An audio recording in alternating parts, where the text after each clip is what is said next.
Lo que aparece alrededor del caso PDVSA Cripto podría abrir una nueva grieta dentro del chavismo, porque Hugo El Roa no solo habló de corrupción, Hugo El Roa también lanzó acusaciones contra figuras del poder venezolano. Y si esto escala, podría revelar una pelea interna mucho más oscura de lo que parece. Así que vamos a analizarlo.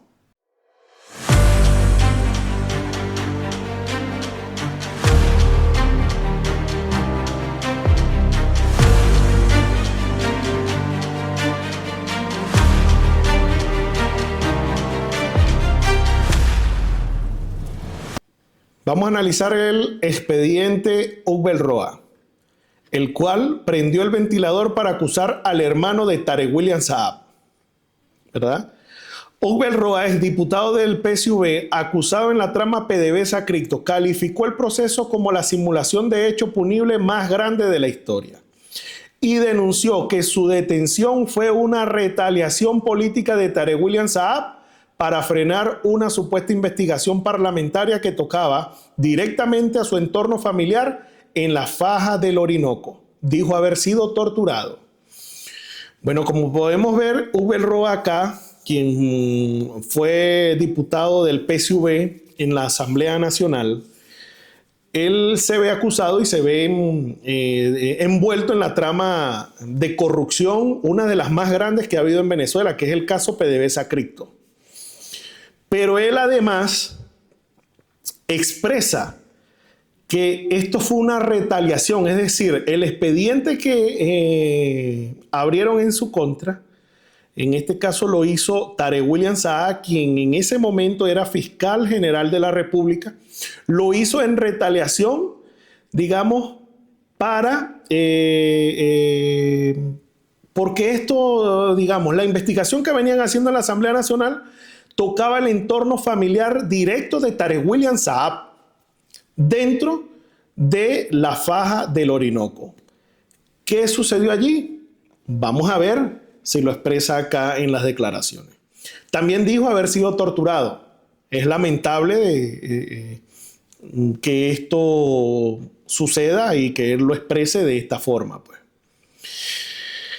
La noche del viernes 15 de mayo, las paredes del piso 6 del Palacio de Justicia de Caracas fueron testigos del momento más dramático en lo que va del juicio PDVSA Cripto. Pasadas las 7 de la noche, el exministro y exdiputado de la Asamblea Nacional, Hugo El Roa, pidió la palabra ante el estrado y tembloroso y visiblemente afectado, rompió a llorar al relatar haber sido víctima de tortura física tras la detención, asegurando que estos ensañamientos se ejecutaron bajo instrucciones precisas de Tarek William Saab. Señores, esto es delicado. Esto que aparece acá en este portal, según las declaraciones de Hugo El Roa, es delicado. Es delicado porque, fíjense, tembloroso es porque tiene miedo, que se veía afectado y rompió a llorar. Entonces quiere decir que es delicado el momento. Y dice haber asegurado que esto es un ensañamiento, ¿verdad?, que ejecutaron bajo las instrucciones precisas de Tarek William Saab. Yo creo que las autoridades actuales competentes digamos, en el gobierno y en este caso en el poder moral republicano a través de la Fiscalía General de la República y así como también de, en este caso, la doctora Lobato, deberían hacerle un seguimiento muy profundo a este caso. Continuemos. La escena corona una contraofensiva frontal que Roa ya había iniciado formalmente en la cuarta audiencia del proceso, el pasado 27 de abril. En esa comparecencia previa ante la juez Alejandra Romero Castillo, el antiguo parlamentario PSUVista no buscó una salida técnica a sus cargos, sino que pasó al ataque al calificar todo el caso como la simulación de hecho punible más grande de la historia de Venezuela y revelar la trama de extorsión y venganza personal que, según él, originó su captura. Durante aquella declaración del 27 de abril, a cuya transcripción tuvo acceso tal cual, Roa denunció que su detención ocurrida bajo el engaño ocurrida bajo el engaño de una entrevista en la sede del Partido Socialista Unido de Venezuela en San Bernardino. Fue en realidad un secuestro ejecutado por la Dirección General de Contrainteligencia Militar, DIGESIN, que ya acumula 3 años de aislamiento, al igual que ocurrió con la comparecencia de Tarek El Aissami. El exdiputado describió a la jueza como un rayo de luz en medio de una causa en la que denunció a su abogado se le ha impedido juramentarse y acceder al expediente desde el primer día. De verdad que me llama mucho la atención de este caso porque hay cosas que están como que muy oscuras. No me gustaría saber la esencia de todo esto que está sucediendo. Pero vamos a continuar. Los verdaderos motivos del caso, según Roa, la contraofensiva de Roa se centró en revelar el supuesto motivo real detrás de su procesamiento penal. Según dijo, meses antes de ser arrestado, él había iniciado una investigación formal desde su comisión parlamentaria debido a múltiples denuncias que señalaban al Ministerio Público de extorsionar a contratistas de PDVSA. Esto pica y se extiende, señores. O sea, aquí hay algo que no encaja. Pero vamos a continuar acá. Roa acusó con nombre y apellido a Douglas Saab, hermano de Tarek William Saab, señalándolo de ser contratista de PDVSA en la faja petrolífera del Orinoco desde hace 20 años y de haber monopolizado prácticamente toda la actividad en esa zona. El exdiputado sostuvo que Tarek William Saab montó el expediente PDVSA Cripto como una venganza personal y política para blindar a su hermano y fortalecer su propia corriente dentro del PSUV. Detalló que Saab, catalogado en la declaración como un frustrado, utilizaba a sus fiscales de confianza para acosar y aplicar prácticas ilegales contra empresarios del sector petrolero, exigiéndoles luego sumas de dinero a cambio de no incluirlos en el paquete de imputaciones. Esto es muy delicado, este caso. De verdad que sería bueno tener más información para uno poder armar el rompecabezas y saber qué ha sucedido. Pero aquí, según lo que dice Ubel Roa, todo se inicia, todo este caso, toda esta trama inicia es por la investigación que le hacen al hermano del fiscal general de la República de aquella época, Tarek William Saab. Es decir, te pico adelante antes de que tú llegues a mí, prácticamente. Cifra absurda, dice Roa. Afirmó que tras vivir la humillación pública de las bragas naranjas y el escarnio mediático, hubiese preferido ser ejecutado de un plomazo desde el día 1 y morir con dignidad.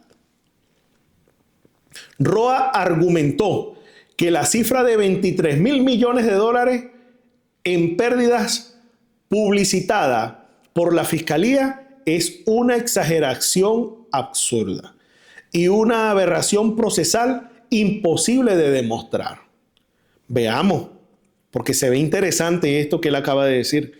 Explicó que de ser real ese monto significaría que Nicolás Maduro le mintió deliberadamente al país, a la Asamblea Nacional y al TCJ en sus mensajes de memoria y cuenta de los años 2022 y 2023. Dado que en dichos balances anuales aprobados formalmente por el Parlamento, jamás se asentó un déficit o desfalco petrolero remoto a esa cantidad. Ratificándose, por el contrario, que la industria estaba cobrando sus facturas y el país seguía en crecimiento. Esto es muy interesante lo que él acaba de decir. En su defensa técnica, Roa reivindicó y defendió el impacto de la ley antibloqueo, asegurando que sin ese instrumento jurídico las sanciones estadounidenses habían provocado un desastre total en la industria hace 3 años. Bueno, como podremos recordar, según el momento cuando sale a la luz pública esta trama de corrupción PDVSA Cripto, hablaron de esa cantidad de dinero, que es mucho dinero, muchísimo. Podemos decir que es la trama de corrupción más grande de la historia venezolana, 23.000 millones de dólares. Continuemos con el documento.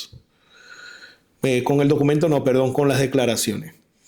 Según la acusación del Ministerio Público, el daño supera los 5.550 millones de dólares, aunque organizaciones como Transparencia Venezuela calculan que el perjuicio patrimonial real excede los 16.900 millones de dólares.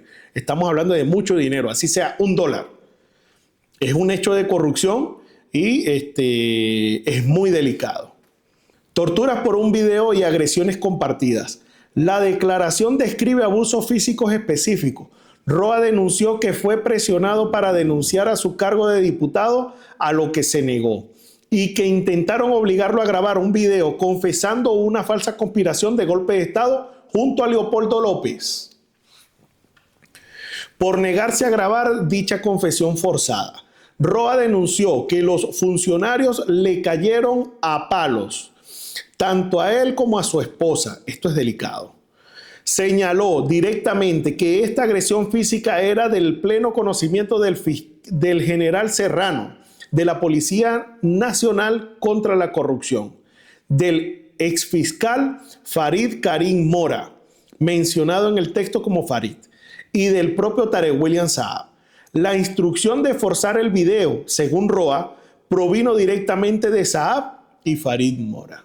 Afirmó que su cónyuge acudió a la Defensoría del Pueblo, a las fiscalías y al Ministerio de la Mujer para denunciar a los funcionarios, pero ninguna institución quiso recibirle el escrito por tratarse de un caso caliente.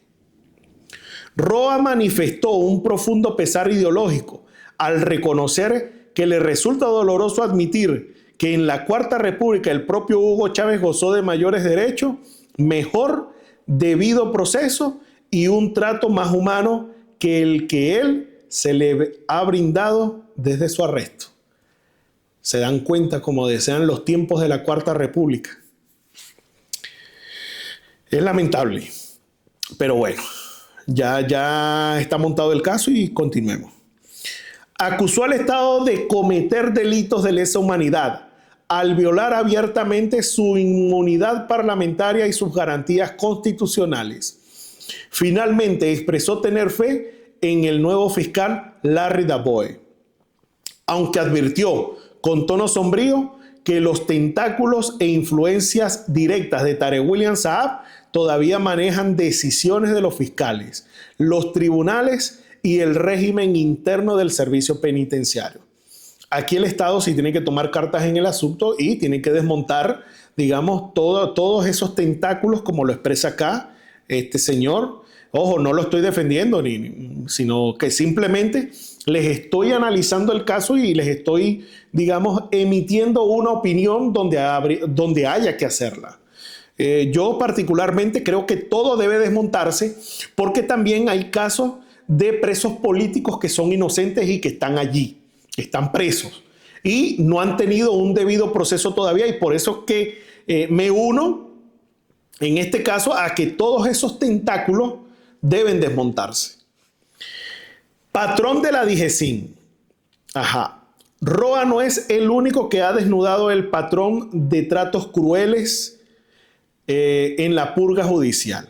Una conducta previamente expuesta por el Aizami pudo conocer que en las audiencias anteriores declaró el coprocesado Walter Ranieri Coborso, quien responsabilizó directamente a funcionarios de la DIGESIN por los sistemáticos tratos crueles e inhumanos sufridos durante su detención, y estadía en la sede de Boleíta, las cuales le ocasionaron graves enfermedades y daños de carácter irreparable. Más allá de la violencia física, el testimonio de Corboso destapó una estructura de saqueo económico ejecutada por los propios custodios. El imputado denunció formalmente que todos los bienes materiales le fueron despojados de forma ilegal por las vías de hecho, sin orden judicial alguna ni autorización regulatoria.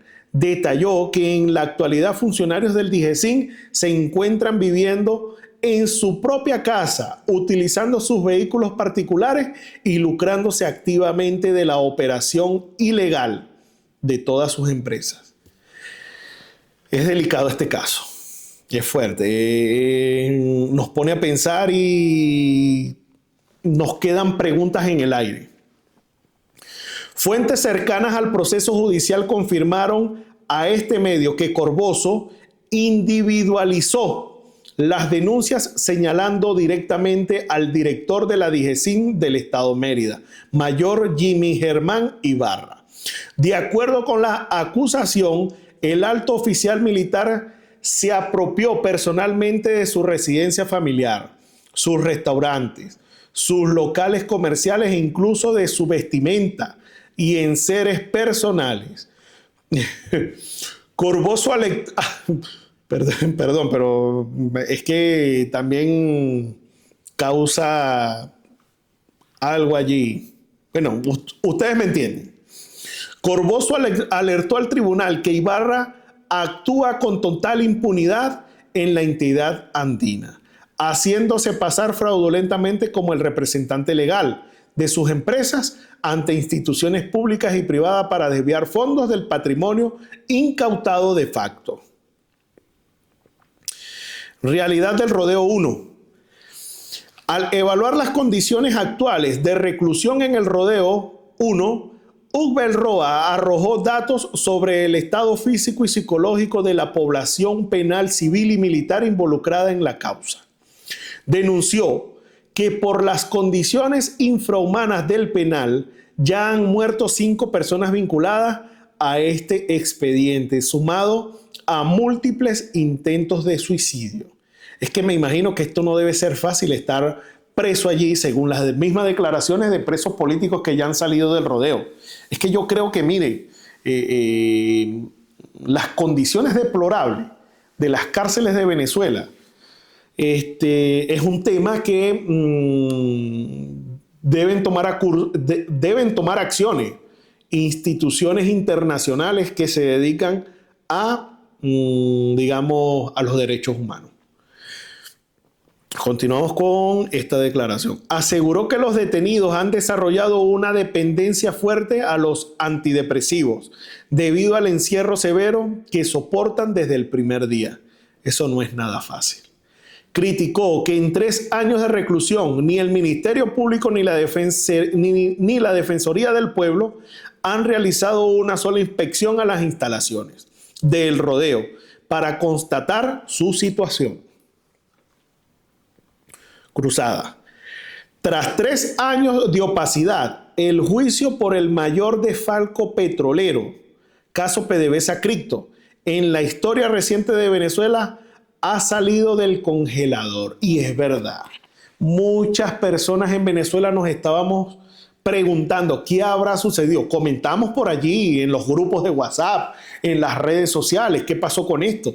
Porque esto estaba totalmente parado. Y de verdad, como venezolano, yo hablo en mi persona, yo quiero saber qué sucedió. ¿Dónde está el dinero? ¿Ese dinero va a aparecer o no va a aparecer? Porque de verdad es mucho dinero con el cual se hubiesen resuelto muchos problemas en Venezuela. Por ejemplo, hubiesen resuelto el tema de las medicinas en el Hospital Universitario de Mérida, por así decirlo. Entonces, es un caso que, en el cual muchos venezolanos hemos estado pendientes. Está allí, pero no habíamos visto nada. Continuamos con el documento. Lo que el Ministerio Público presenta como una cruzada contra la corrupción Los acusados y defensores denuncian como una purga política ejecutada mediante sicariato judicial y torturas sistemáticas. El juicio comenzó formalmente el 20 de abril del 2026 en el Palacio de Justicia de Caracas. El proceso, radicado en el Tribunal 3 de Juicio con competencia de terrorismo, involucra a 64 personas.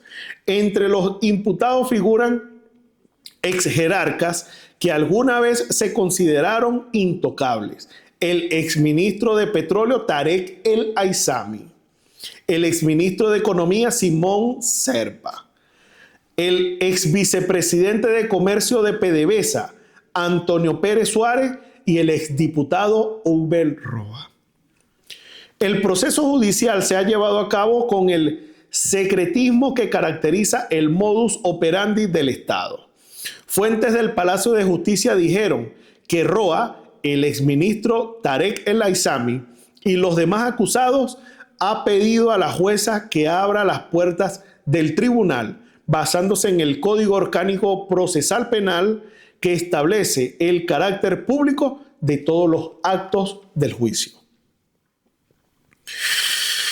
Acá voy a hacer un breve comentario. Yo creo que en Venezuela no debería trazarse ningún proceso judicial. Creo que pero todos los procesos de ahora en adelante deberían esclarecerse y deberían llevarse, digamos, al debido proceso como tal, como debe ser.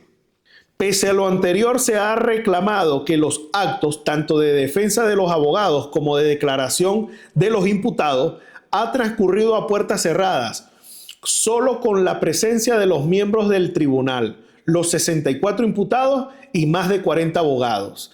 A eso suma la presencia de más de 30 efectivos del DIGESIN y del Servicio Bolivariano de Inteligencia Nacional, enmascarados y fuertemente armados. En las audiencias de los días lunes 20, 22, 24, 27 y 29 de abril, así como la del lunes 4 de mayo, la jueza no permitió acceso al público. Ante los insistentes reclamos de los abogados para que la juez cumpliera el Código Orgánico Procesal Penal y la advertencia de que todos los actos realizados a puertas cerradas son nulos, fue solo el miércoles 6 y viernes 8 de mayo que dio parcial cumplimiento a la norma cuando permitió que ingresaran 4 personas del público cada día, detalló una fuente a este medio. Es decir, a tal cual. El lunes 11 de mayo, las restricciones volvieron. Tal cual pudo corroborar que a última hora giraron una instrucción al personal de seguridad del edificio judicial. Debían decir que los pisos 2, 5 y 6 estaban restringidos al público. Y eso es por este juicio, por este caso. Por un lado, la jueza alega problemas de capacidad de la sala de audiencia. La excusa resultó irónica al tomarse en cuenta que al menos 30 funcionarios de la DIGESIN y el SEBIN han estado en la sala bloqueando la puerta y en actitud amenazante, según los testigos. Los abogados defensores reclaman que se sienten intimidados y tratados como cómplices de los imputados, a los que defienden, cuando son requisados en procesamientos violatorios de sus derechos como profesionales del derecho. Es bien delicado este caso, el artículo llega hasta acá, pero les quiero pedir que le vayamos haciendo mucho seguimiento a este caso.